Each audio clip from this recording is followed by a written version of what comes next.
Bonsoir tous les alligators du monde entier, c'est encore votre général. Alors, c'est certainement, beaucoup vont se dire, mais général, qu'est-ce qui se passe exactement aux États-Unis avec l'aviation? Qu'est-ce qui se passe avec les avions américains? Pourquoi tous ces problèmes? Eh bien, cette fois-ci, ce n'est pas un crash, mais c'est juste quelque chose qui a failli entraîner un crash grave également parce qu'il y avait beaucoup de personnes à bord. Un avion quittant le Texas, précisément à l'aéroport de Houston, l'aéroport intercontinental de George W. Bush. Cet avion quittait Houston pour aller à New York et c'est pendant le décollage que l'avion a pris feu. L'aile a pris feu et les passagers, et je vous assure que le pilote n'était même pas au courant que l'aile avait déjà pris feu. Les hôtesses non plus n'étaient pas au courant.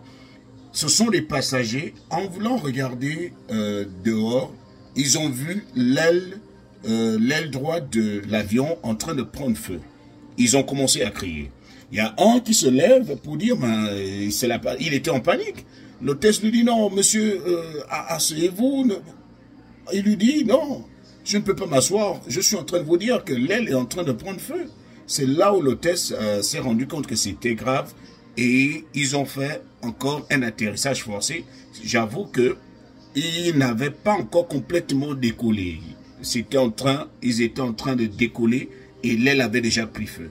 Je vous assure, dans l'avion, c'était la panique totale. Il fallait voir comment les gens commençaient déjà à prier parce qu'ils se disaient que c'était encore la fin. Surtout que c'est une succession d'événements. On a vu le premier crash, les gens sont morts, beaucoup de personnes sont parties. On a vu le deuxième crash et ça aussi a failli entraîner un autre problème. Alors, cela revient aussi à parler de Donald Trump. Lorsqu'on a interviewé Donald Trump la dernière fois, on lui posait la question, mais qu'est-ce qui pourrait justifier ce manquement? Qu'est-ce qui fait en sorte qu'il y ait ces crashs? Et Donald Trump, vous le savez, hein, même si les gens sont en deuil, il va transformer un problème simple, un problème social, en un problème politique. Il a commencé à accuser Obama, il a accusé Joe Biden en disant que ce sont eux qui ont fait en sorte qu'on en arrive là. Parce que lorsque il arrive en 2016, il trouve une certaine équipe et vous savez, là je suis d'accord avec Trump, il aime la rigueur, il aime le travail, il veut qu'on mette les gens qu'il faut à la place qu'il faut, peu importe leur couleur. Alors, il reproche à Obama et à Biden le fait qu'ils aient imposé un mélange. C'est-à-dire, bien avant les recrutements, sinon l'aviation était saturée l'équipage de l'aviation était saturé de beaucoup de blancs.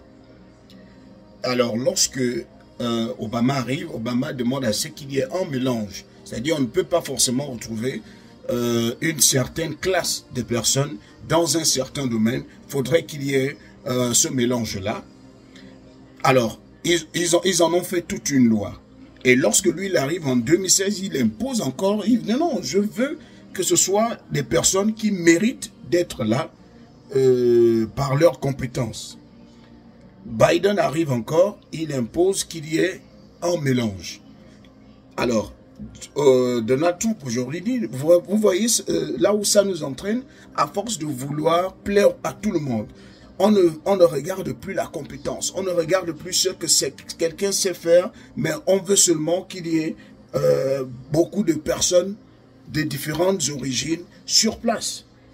Et là aussi, il a jeté, les étrangers comme nous, on a pris balle perdue parce que c'était pour lui une occasion de dire, vous voyez, lorsque on veut tellement prendre tout le monde, on veut tellement faire les mélanges, ça entraîne cela. Les gens ne sont plus compétents. Tout simplement parce qu'on veut réunir tout le monde. On veut que dans chaque administration, qu'on retrouve toutes sortes de catégories de personnes, ce qui est tout à fait anormal parce qu'on devrait prendre les gens par rapport à leurs compétences. Alors, ce énième incident devrait attirer l'attention des autorités américaines pour leur dire, c'est vrai, le recrutement, il faut qu'on jette un coup d'œil là-dessus. Et ceux qui sont là, il faut qu'on essaye de réexaminer leur dossier. Sinon, voir exactement les origines de ces problèmes-là. Parce que quelque chose, lorsqu'elle arrive une fois, lorsqu'elle arrive deux fois, ça devient un problème. Et c'est encore plus grave lorsqu'elle arrive pour la troisième fois. C'est en criminologie qu'on nous apprend que lorsque tu poignardes quelqu'un une fois, on peut se dire que c'est de la légitime défense. Mais lorsque tu le fais deux, trois fois, tu fais deux coups, trois coups, c'est que tu sais ce que tu veux. Tu sais ce que tu fais. Donc, on ne peut plus se dire que c'est de la légitime défense, mais c'est que tu as l'intention de mettre fin à la vie de quelqu'un. Donc, on va forcément te condamner. Donc, c'est un signal fort pour les nouvelles autorités pour arranger cela. Parce que les gens ont déjà un peu peur de prendre l'avion. Les gens ne savent plus à quel sens se vouer, s'ils doivent voyager par voie terrestre ou par voie aérienne. Donc, restez toujours connectés et n'oubliez surtout pas d'aller sur YouTube, de vous abonner à la chaîne Général Alligator pour ne rien rater de tout ce que nous racontons ici. C'était le Général.